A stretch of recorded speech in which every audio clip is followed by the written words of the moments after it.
Help me. My pregnant wife has cholera and I need a vehicle to get to the hospital.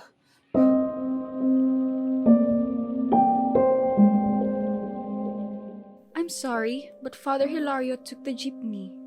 I can take you to the clinic and see what we can do, I told Gregorio.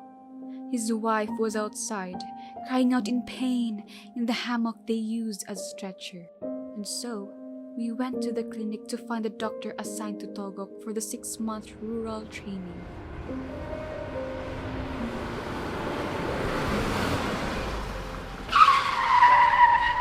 We arrived at the clinic, and Gregorio asked immediately where the doctor was. The nurse said it would take a while before he returned, and so we waited.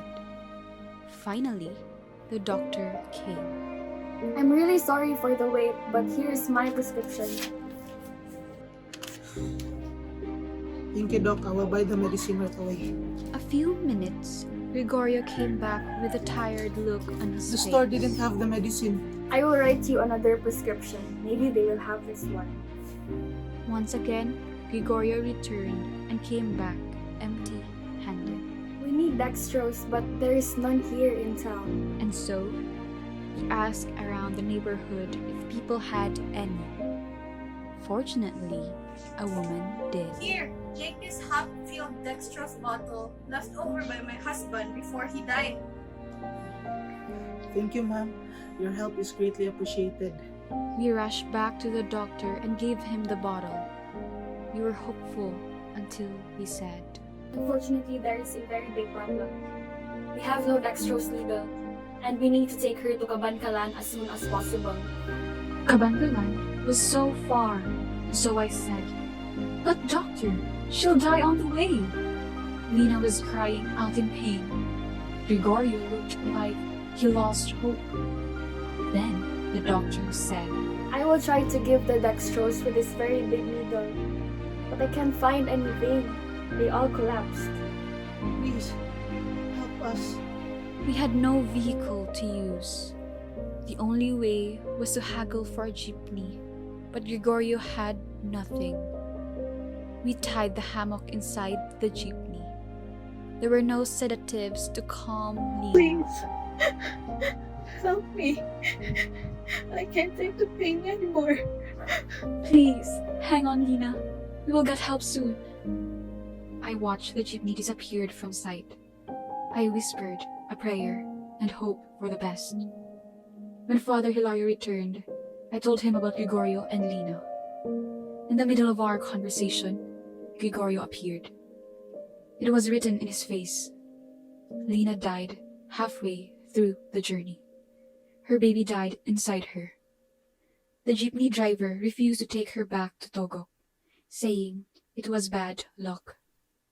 And so, the young doctor that went with them ordered an expensive Western-style funeral for Lina.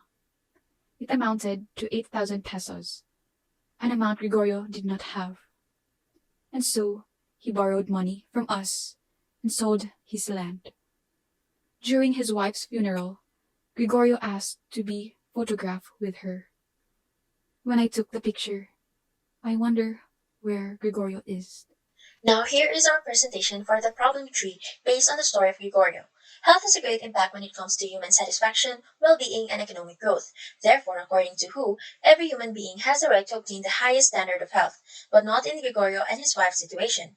The lack of priority in the health sector in the Philippines is the key problem we've seen in his story. This also poses concerns with the shortage of funding in some health facilities, as well as the absence of opportunities for a decent treatment for patients. Based on the situation of Gregorio, there are several variables causing this key problem. Poverty, in which low-income people are unable to access proper healthcare, is one of the common causes. The lack of staff, medical supplies, and hospitals or clinics in rural areas also contributes in the poor performance in the health sector, where Gregorio found it difficult to buy the prescribed medicines for his sick wife and to find a nearby hospital or clinic in his area. Finally, corruption is a potential cause of this problem because the budget that is supposed to boost healthcare is put in the wrong hands of some politicians. The issue raised merely brings about a poor level of healthcare for people living in rural areas such as Gregorio. In this, there is a rise in the mortality rate since patients are also unable to receive the adequate care they deserve. And that is the end of our presentation.